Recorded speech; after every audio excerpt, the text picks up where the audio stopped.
question or sort of a comment for you, for Professor Kraljic. So you mentioned the primary and secondary infertility. And I think that it is a problem because doctors usually, when they diagnose a person, they don't mention if it's primary or secondary infertility. And there was actually a kind of a case or a story in Slovenia. It was a young girl in the beginning of her 20s, and she was diagnosed as infertile. And then later on, as she got on with her life, of course, she was very sad and everything, but she got pregnant by accident. It was not planned because she was convinced that she cannot get pregnant. And then she spoke about how difficult it was and how sad, depressed she was. She had problems with her partner. They almost broke up. So to diagnose someone as infertile, it can bring so many problems, like psychological, even life problems regarding the relationship and so. So should the doctors maybe change this definition before saying that a woman is infertile, like with some other word, or just to define that what is secondary infertility and what is primary infertility? Because I don't think that is very defined in this medical world. So. Thank you for the question. Yes, it's very hard to make the definition or diagnosis that someone is infertile, especially in the case of young persons, 20 years, because we know that that is going to the peak. It is not at the peak of the fertility. Fertility is going to the 25, 20, 30 years, and after 35 years, the infertility by the woman is going down. So it's very hard to say that someone is infertile by the age of 20 years. Of course, we could have reasons when someone could be defined definitely infertile because of some medical reasons. There is, yes, there could be. But if there is maybe there's some, we do not know why the reason is here, because it could be happen that someone is not compatible. We are just like, I know the case, they were trying to create a baby, even through artificial assisted reproductive technology, no success. They split, and maybe 1 year later, she was pregnant with another partner, and he was pregnant also with another partner.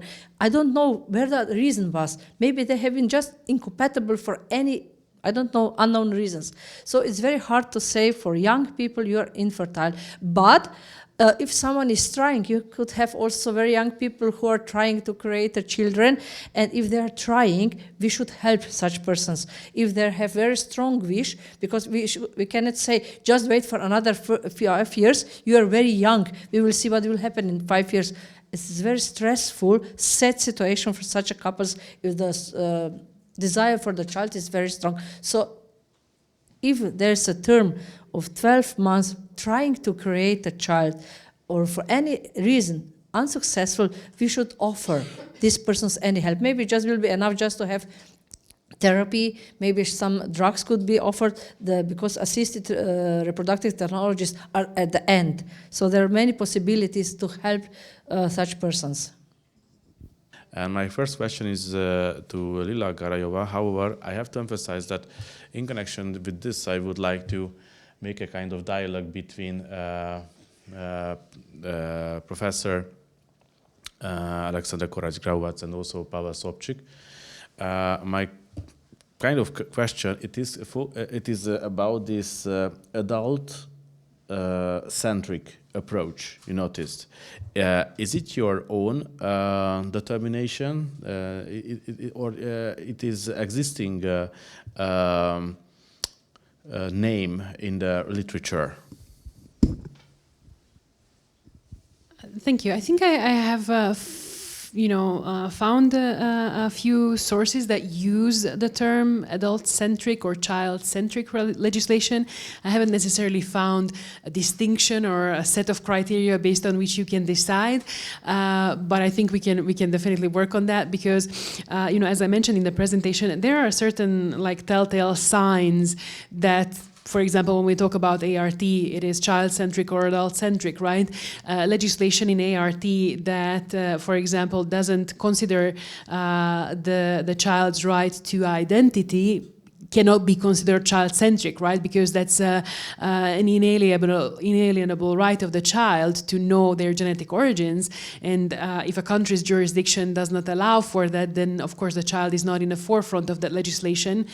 Or, for example, from the wording of certain legislation, as I mentioned, right? Certain legislation talks about the child's interest as paramount, right? And other countries use the term, the child has to be considered or something like that. It's much less strong of a commitment to the protection of the child's rights. So there's not, I think, or at least I haven't found in literature, a set of criteria based on which we can delineate which is child-centric, which is adult-centric, but I think we can maybe work on that because we can see certain good practices and certain not so good practices in the world. And I don't know, I will give the floor to Sasha and Pavel. Before of this, because this was only a sub-question, and after that I have a direct question to the editor of the book. Taking into account that I am the editor-in-chief of the book series, and of course, the question is the potential title of the book edited by you. Maybe a question whether in the title or in the subtitle can we make something? Can I make a proposal that from maybe parent-centric perspective to child-centric perspective? Is it okay or not? Of course, it's only an idea, and please. Destroy my stupid recommendations. No, I think your recommendation is ingenious, but we need to find a real a good formulation. I think this would be something novum for as a book as well, and the best interests of the child is always, this is one of my questions in discussion, because it's always dependent how we interpret it. What is the best interest? So you mentioned, Lila, this Australian commission, Victoria Commission, and they interpret the best interests of the child from the perspective of intended parents, completely different than in Hungary or in Poland or in Croatia, for example. So I think this would be better, maybe child-centric movement to child-centric approach, something like this. Because this was also one of my thoughts, that assisted reproductive technologies are mostly based on patient-centric approach and protection of patient, not as much as child. It's somewhere always in the text, but maybe just for brainstorming, movement to child-centric approach, because this interpretation, what is the best interest of the child, is tricky sometimes as well. And if I have microphone, I will not ask it again, I think. I would like to suggest Professor Heiner Nebarzo, if you will have chance to change legislation for consent. In Croatia, we have a couple needs, or patient needs to give consent for every single procedure. So not for just in the very beginning, but all the time they need to prove their wish to become, both of them, to become parents. And I think this is quite a good idea to protect interests also for them, because as a physician you don't know if the couple separated, if they quarrel, if they have some other ideas. So somebody can die, but the other, yes, that's also true. So I think this is maybe just one suggestion. And also I thought there are so many declarations like Casablanca, Verona. Maybe we could write some Budapest declaration towards child-centric approach. That maybe this could be the variant of our project that we, with some child-centric ideas, approach ideas. Maybe this could have some also political impact and make Central European Academy more visible. So maybe we can think about this at the very end of the project. What would be suggestions for legislators how to draft, what to think about when they draft.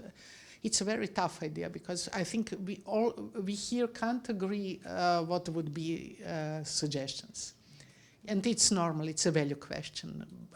And when I'm hearing, if I may also comment Marek about Catholic Church approach, I know when I went to pilgrimage to Medjugorje, in our bus was a nurse from Mostar's clinics. And she was part of reproduction team. And they said, oh, you allow artificial insemination and reproductive technologies. Do you know what the church says? And she says, it's okay. If we have more children and homologous insemination, this is completely fine. Don't worry. So this interpretation, this is why Judaism is acceptable, because they need children. It's quite understandable. So it isn't an easy task, but maybe we could, each of us later could write some suggestions what could be commonly acceptable, and maybe to finish, to be one chapter of our book, small chapter of several sentences, what we call generally legislators, how could it be a child-friendly approach. Child-friendly or child-centric? This is a question, and a pending one, I think, maybe via the workshop, because today we have a workshop after the conference, and one of the cardinal part of the workshop is connected to the monograph edited by Professor Alexandra Korács-Grauwác. And I think in addition to the monograph concept, and maybe there are some open questions in connection with this, I think it also can be a kind of element of this workshop, this Budapest, what is it? Declaration. Oh, Budapest Declaration. Okay, thank you so much. It could be, of course, part of the project. I can imagine that maybe part of the book or a kind of annex to the book, maybe it's better in this way. However, I think the lege ferenda proposals, they are always part of almost every books here. But I think we could go into details in connection with this during the workshop. Maybe other colleagues, they have other positions in this way, how to do it. Or do it or not. Therefore, of course, it depends on it means the members of the team decision. The question is whether do you have any other questions, and it is to the audience and the members. There is somebody, and I transfer the mic. So yes, I have a question. I was listening to Professor Korács-Grauwác's presentation, and when she mentioned that intended parents, may decide maybe to destroy the embryos, what immediately brought me to think about this discussion whether intended parents have a right to ask from a surrogate to abort the child. And on the other side, if the surrogate mother has the right to abort the child she's carrying, of course she will have to face legal consequences because of breach of contract. But still, if we take it like her own body, she has right over it. Does she have a right to abort that child or not? So I was just wondering if maybe Professor can just reply. it's not easy to answer always, because it depends what you think, what is your standpoint when the life begins, and from the what time this pre-embryo deserves protection. So I could say that we can notice that is some, like in abortion, like evolving protection of pre-embryo, embryo, fetus, and non-born child. It's also, as I said, our linguistic choice of our of words also shows your standpoint, value standpoint to this. So in this whole whole issue, I think there are always tending interests. So it depends who requests what. And and the answer is also according to legislation and a contract. So if intended couple wants to that a surrogate mother aborts the child, I think it depends on legislation on abortion for the very beginning, and as it is not enforceable that surrogate mother needs to hand over the child in the United States. I don't know how it's in Ukraine. So she also has some rights, and I think it would be completely morally acceptable for her to refuse abortion, of course. And of course, there are some other more complicated issues, like who is child genetically origin, if she is also genetical mother or not. But if we protect her autonomy of will not to abort, then we should protect also some other questions. So I think I wouldn't like to be a legislator who needs to draft a law on surrogacy, because you can't imagine all the complications that come around if she got drunk or fell or wasn't or decided to do some household job and injures herself. Whose is responsibility for that? For me, I have to say, as a lawyer, I wouldn't like to be in this situation to think, because my personal standpoint is that I'm strongly opposite surrogacies. And this is also one of questions where we are going to write our book. I think we are different members, and we have different values, and science is not ethically neutral. So we will need to accept maybe a slightly different views, and I'm very appreciated, just to say and to add here, that our so far work in academy, you showed extremely respect for academic freedom. So we never feel any kind of censorship or guidelines. What do you expect us to write about? So I hope this will be also in our book. Of course, we have some similar views, some different views.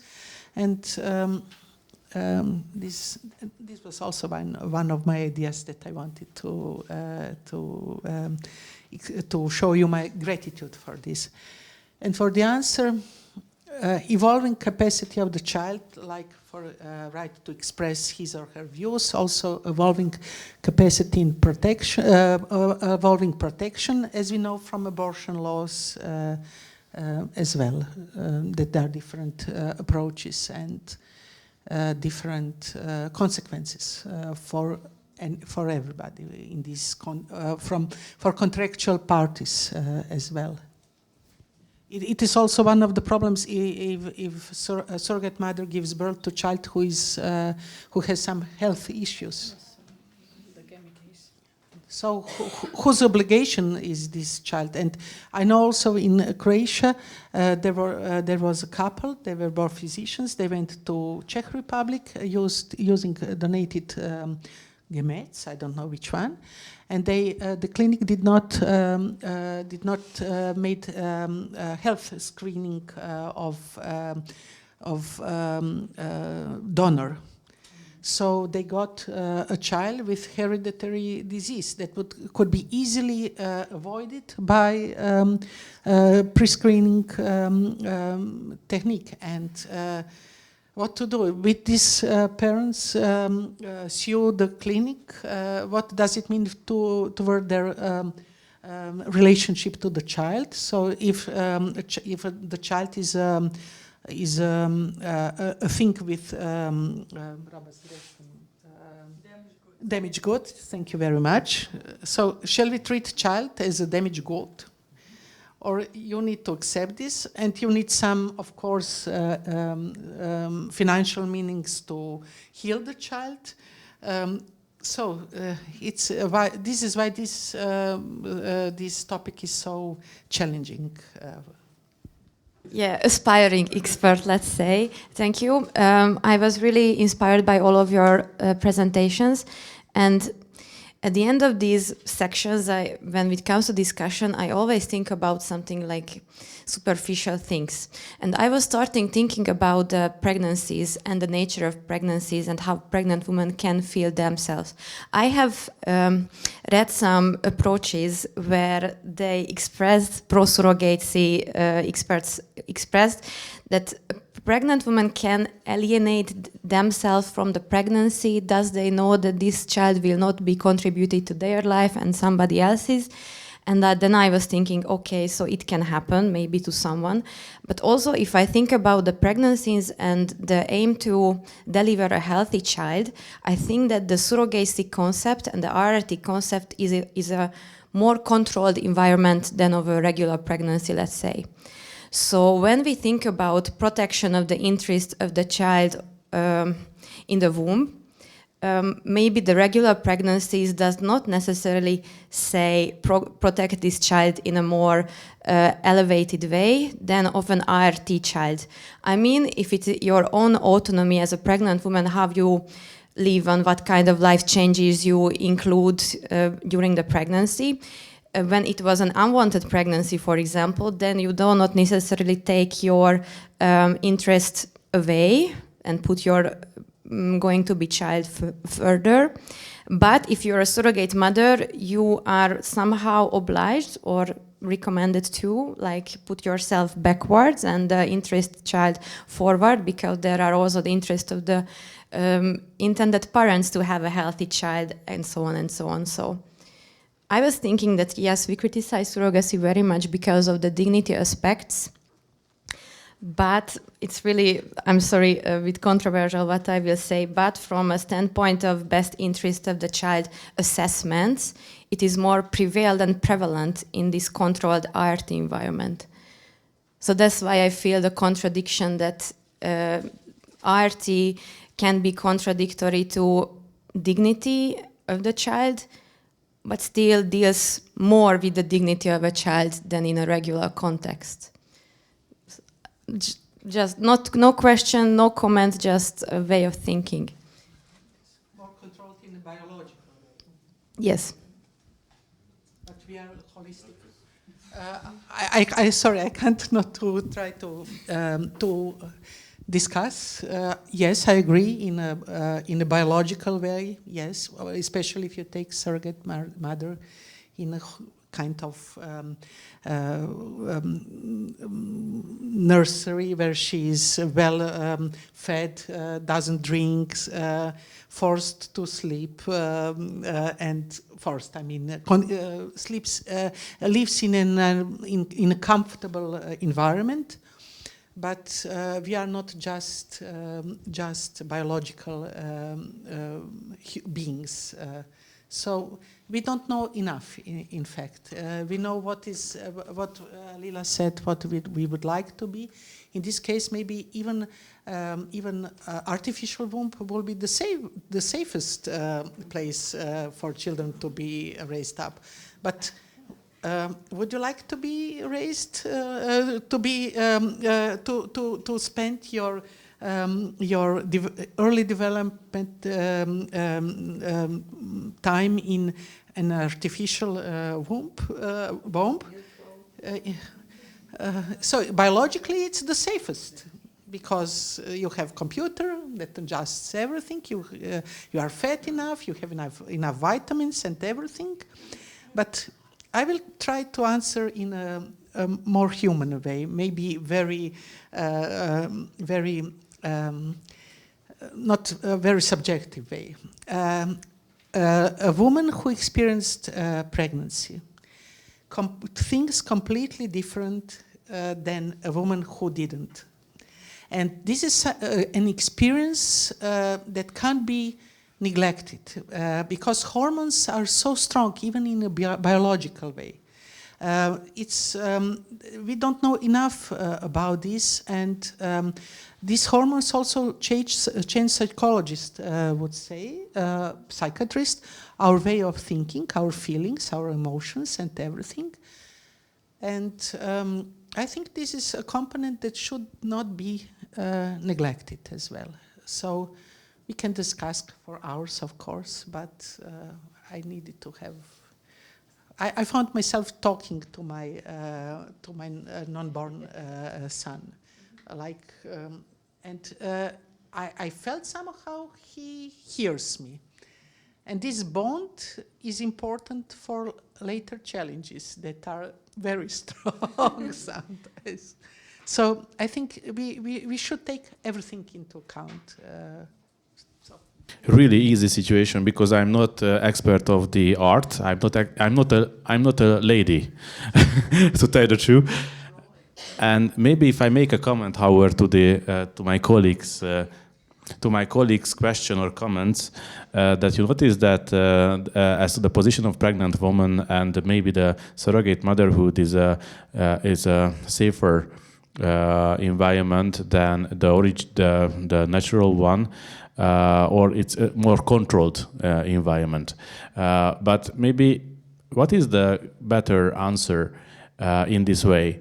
To put all pregnancy into surrogate motherhood environment, or somehow increase the level of conscience in connection with the natural pregnancy, because it's also can be an answer that maybe we should put more energy and contribution in connection with the natural pregnancy to help women, the pregnant women in this way. It also can be an answer, I think. But I do not want to, of course, to decide this issue, taking into account that I'm not an expert, I'm not a lady. But my question is whether there are any other questions. If not, maybe if I may do it, I would like to invite my colleague also into the workshop. And if you are ready after that, I think it would be a good idea, taking into account that our colleague, she's writing her PhD thesis on the surrogate motherhood especially. Therefore, maybe this kind of discussion or it can be interesting for you. Therefore, if you are open, I think it can be a good idea. Dear colleagues, thank you so much for the presenters and also for the questions. And now we would like to continue this conference with a really nice moment. This is the lunch. Thanks a lot. And the next panel, the moderator is going to be Professor Alexandra Grawac. Thanks. I would like to ask a question, just to break the ice, to Professor Kralichkova. Do you think that if some technology as surrogacy is not regulated, that it is allowed to perform it? Because if you don't have strict prohibition of surrogacy, and in law is usually what is not prohibited is allowed, could this principle be applied also on this in this topic, or you should consider if it was the same question in Croatia? That's why I'm asking. Or stipulation is taxative, what is allowed, and then full stop. How is it? Do you know? Can you tell us without act? Because if I may save you, our ex-president and late president of a constitutional court, he was really a wonderful lawyer. Dr. Jadranko Crnic always said, well, give me the act. I don't want to answer the questions until I see what is written. So do you think generally if something is not forbidden that it may be considered to be allowed? It's difficult. It's very difficult, but thank you for your question. Well, civil code regulates contract for health care. It's private law. And in the private law, everything is allowed, but it's not forbidden, prohibited. So it's clear. But the code says that human body can't be object of the contract. And such a contract wouldn't be, it wouldn't be able to force it. So it's difficult, and I think that there should be a clear regulation. This non-regulation creates problems, and we hear about lovely cases, children are born through surrogacy, they are transferred to Croatia and I don't know where, Austria, many countries, but I heard about bad practices as well. So I know, I don't know if I can tell it here, say it here in this floor, but I know that we have in let's say, institutes, children who were born through surrogacy and nobody wants them because they are, let's say, damaged or not healthy or something. And it's a problem of the mothers who gave birth to them because simply they are mothers. And if the assisted reproduction was done in the light of the act of specific health conditions, the information about the donors, in the documentation, the files, there's consent by the man from infertile couple, so he can become father, legal father, easily if we want him to become legal father. And people are not much informed about it. So about the fatherhood. So the Czech regulation insists it's based on informed consent by infertile couple. So we can have father very easily, legal father, and he will be obliged to pay for the child, the maintenance till the child will be able to maintain for himself or herself, or till the child is adopted. And the question is if this, sorry for this terminology, damaged child will be adopted. And I would tell you about more cases, bad practice. So if you don't know about bad practice and bad results, you can be idealistic, pro-surrogacy. But if you know about the other side of the coin, then you are quite careful. So it's my attitude. I am against. I understand this difficult human situation. They can't have children and so on. But it's so risky, and the contract wouldn't be enforceable. So that's the problem. Thank you. Very tired, but I have a question for you, Pavel. Me too, and for you as well. Do you think, is there any chance for convention on art? And would such convention in like a Council of Europe convention or something like this? And because it's better than directive, because it's not so enforceable, so it depends on sovereignty of the state to accept it or to give some reservations. What do you think as international lawyers? Thank you very much for your question.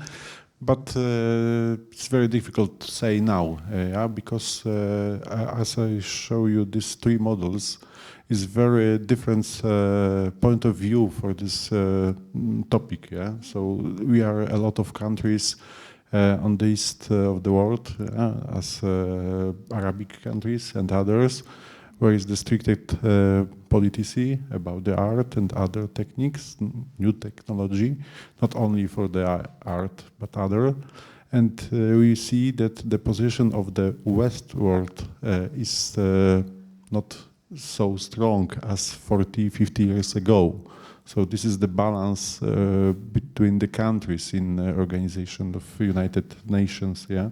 So this is the first thing. The second one, I think this is the very businessful part of life. Yeah. So this is the problem, because we see now a lot of pressure from the non-governmental organization, think tank and others, for the countries and for the international organization, regional or universal, to do something with this. But I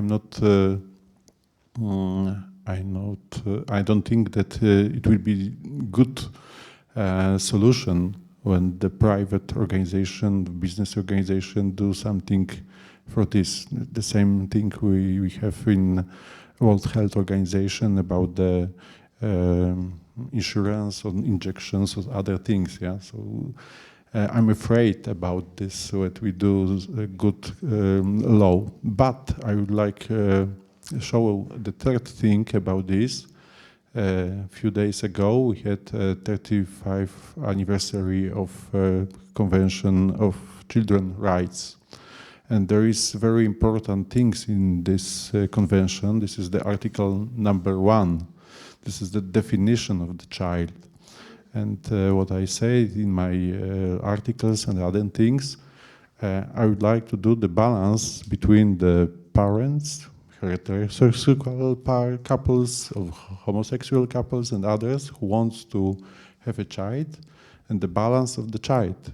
Because I see, if I read more and more about this program, because I'm not family lawyer, I am constitutionalist or human rights lawyer. So when I look from my perspective, always as a perspective of father of two child, we have a big problem that now we talk more about the freedom of human, freedom of parents, freedom of homosexual pairs and others. But we don't talk enough. We talk, but I think we don't talk enough from the perspective of the child. Yeah, from the perspective of sociological, theological is okay, but we must think about this child, the problems with health of this child. We must think about the dignity of this child. Yeah, because I can buy a dog, for example, because I want to have a dog. Yes, I can buy as other small animal, but I couldn't think about child like something that I want. Yeah, this is the problem, because the freedom is now the most important things. I think it's not only in Poland, but I see the same situation in other European countries. Yeah, so I hope that it not be in near future the convention, because it will be not good for the child. It will be something good for the business reasons or for the couple who wants to have a child. Yeah, thank you. Thank you, Pavel. And I will misuse my position for the third question to Dr. Goluch. A little bit different. I'm always asking myself, it seems to me that women, female partners are more ready to give the child to their male partners, to fathers.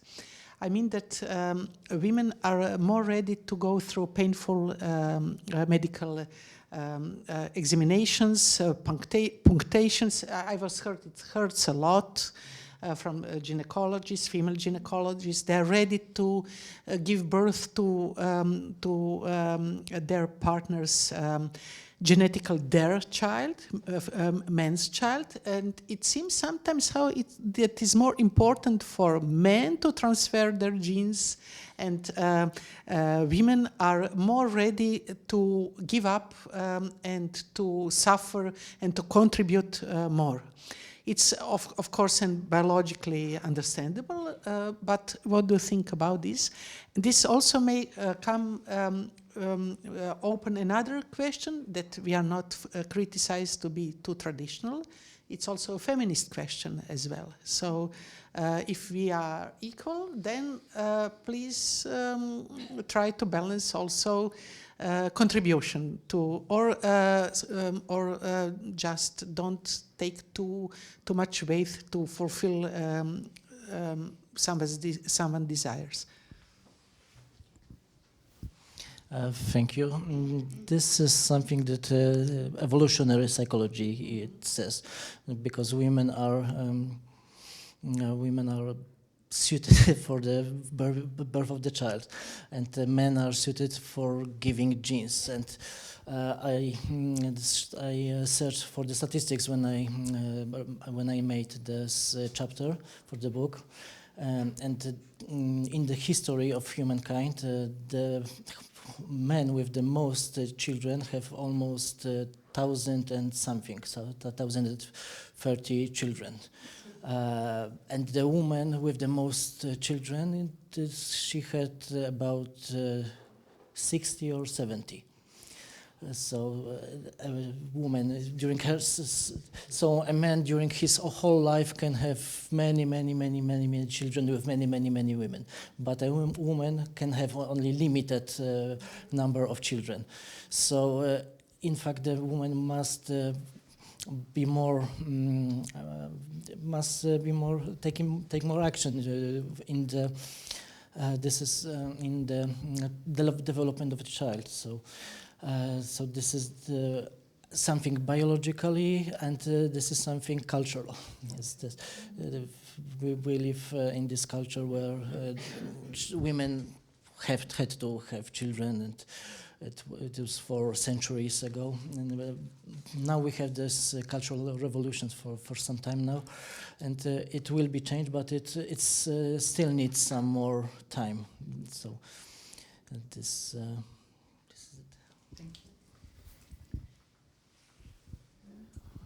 Do you have some more questions? Are you very tired? Okay. If no, I would like to thank everybody. I have honor to close this conference. Or will you do this, Timmy? Shall you close the? Okay. No. It was really extremely interesting, and thank you for choosing this topic. Our first conference is just like preparing for a real cook. That will be our book. And thank you very much, everybody, and see you later in the workshop. I suggest just will it be right now? Yes. So we have some time to maybe to discuss enough. Okay.